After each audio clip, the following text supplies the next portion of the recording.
सपा सांसद जियाउर रहमान बर्क ने अफगानी विदेश मंत्री अमीर खान मुत्ताकी के भारत दौरे को लेकर एक्स पर लिखा है। जब संभल के सांसद शफीकुर रहमान बर्क ने तालिबान को लेकर बयान दिया था, तब सीएम योगी ने कहा था कि उन्हें शर्म आनी चाहिए। एफआईआर दर्ज भी हुई थी। अब वही तालिबान मंत्री भारत आ रहे हैं, ताजमहल देवबंद भी जाएंगे और योगी सरकार उन्हें पूरी सुरक्षा देगी। अब किसको शर्म आनी चाहिए और किसके खिलाफ रिपोर्ट दर्ज होगी? पश्चिम बंगाल के आरजी कर कांड के बाद अब पश्चिम बंगाल के ही दुर्गापुर में मानवता को शर्मसार कर देने वाली घटना सामने आई है। यहां अपने दोस्त के साथ पानीपुरी खाने गई एक मेडिकल छात्रा के साथ दुष्कर्म किया गया है। जानकारी के अनुसार पीड़िता ओडिशा की रहने वाली है।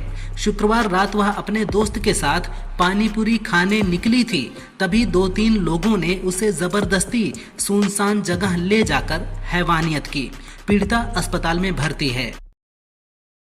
फेसबुक अकाउंट सस्पेंड करने पर अखिलेश यादव ने कहा, यौन शोषण और हिंसा की शिकायत की वजह से सस्पेंशन हुआ। जिन पोस्ट पर आपत्ति दर्ज कराई गई उसमें बलिया की एक घटना है, जहां एक युवती को लेकर पोस्ट किया गया था। एक पोस्ट पत्रकार की हत्या को लेकर था। बीजेपी के राज में मीडिया के मनोबल के एनकाउंटर का हर हथकंडा अपनाया जा रहा है। अब समाजवादी समझ गए हैं कि हम जमीनी स्तर पर जितना काम करेंगे उतनी लड़ाइयां जीतेंगे। फेसबुक और इंस्टाग्राम की पेरेंट कंपनी मेटा ने नया Meta AI translation feature launch किया है। ये फीचर इंस्टाग्राम रील्स और फेसबुक वीडियोस को दूसरी भाषाओं में बिना क्रिएटर की आवाज, टोन और एक्सप्रेशन बदले ट्रांसलेट करेगा। इससे वीडियो नेचुरल और ऑथेंटिक लगेगा, जिससे क्रिएटर्स की रीच व कमाई बढ़ेगी। पहले ये फीचर इंग्लिश और स्पेनिश भाषा में उपलब्ध था, लेकिन अब हिंदी और पुर्तगाली को भी इसमें जोड़ दिया गया है। बसपा अध्यक्ष मायावती ने वरिष्ठ IPS अधिकारी वाई पूरन कुमार की आत्महत्या मामले पर रिएक्ट किया है। उन्होंने एक्स पर पोस्ट किया, मामले को सिर्फ आत्महत्या कहना गलत है।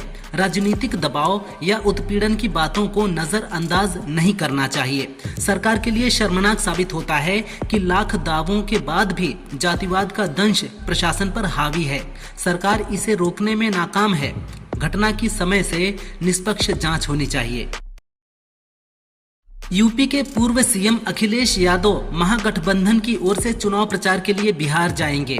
इससे पहले अखिलेश यादव ने कहा था कि बिहार चुनाव में जहां जहां बुलाया जाएगा हम लोग जाएंगे। इसके अलावा महिलाओं को बराबरी का अधिकार देने की मांग करते हुए अखिलेश ने कहा कि आधी आबादी के बिना कोई भी समाज खुशहाल नहीं हो सकता है।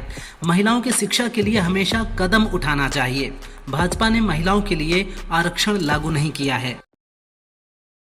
उत्तर प्रदेश के कांग्रेस प्रमुख अजय राय को लखनऊ कांग्रेस मुख्यालय पर रोके जाने के बाद उन्होंने प्रतिक्रिया दी है। उन्होंने कहा कि कांग्रेस हरिओम वाल्मीकि के परिवार की मदद करने की कोशिश कर रही है, लेकिन रायबरेली में पुलिस ने हमारे नेताओं को रोक दिया और कहा कि हम उनकी आर्थिक मदद नहीं कर सकते। मैं ऐसा रवैया पहली बार देख रहा हूँ। ये तानाशाही है। दिल्ली में अफगानिस्तानी विदेश मंत्री अमीर खान मुत्ताकी की प्रेस कॉन्फ्रेंस से महिला पत्रकारों को दूर रखे जाने वाले विवाद पर तालिबान ने सफाई दी है। तालिबान की ओर से कहा गया है कि जो कुछ हुआ वह अनजाने में हुआ और उनकी ऐसी कोई नीति नहीं है कि महिलाओं को नहीं बुलाया जाए। बता दें, इस मामले को लेकर देश में काफी विवाद हो रहा है और विपक्षी पार्टियां केंद्र सरकार को घेरने में लगी हुई हैं। गूगल पे से पैसे का लेन देन करने वालों के लिए एक चिंताजनक खबर है।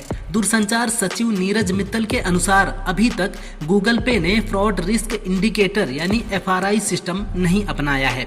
FRI डिजिटल लेन देन को सुरक्षित करता है, धोखाधड़ी वाले मोबाइल नंबरों की पहचान करके चेतावनी देता है या लेन देन रोकता है। देश में 30 से 35% UPI भुगतान गूगल पे से होते हैं, यानी हर 3 में से 1 UPI भुगतान असुरक्षित है। मुख्य न्यायाधीश BR गवई का कहना है कि डिजिटल दौर में लड़कियां सबसे ज्यादा असुरक्षित हैं। तकनीक सशक्तिकरण नहीं, शोषण का जरिया बन गई हैं। वे नई तरह की परेशानियों और खतरों का सामना कर रही हैं। लड़कियों के लिए आज online harassment, cyber bullying, digital stalking, निजी डेटा के दुरुपयोग और डीप फेक तस्वीरें बड़ी चिंता बन गई हैं। इन खतरों से बचाने के लिए पुलिस और अधिकारियों को खास ट्रेनिंग देने की जरूरत है।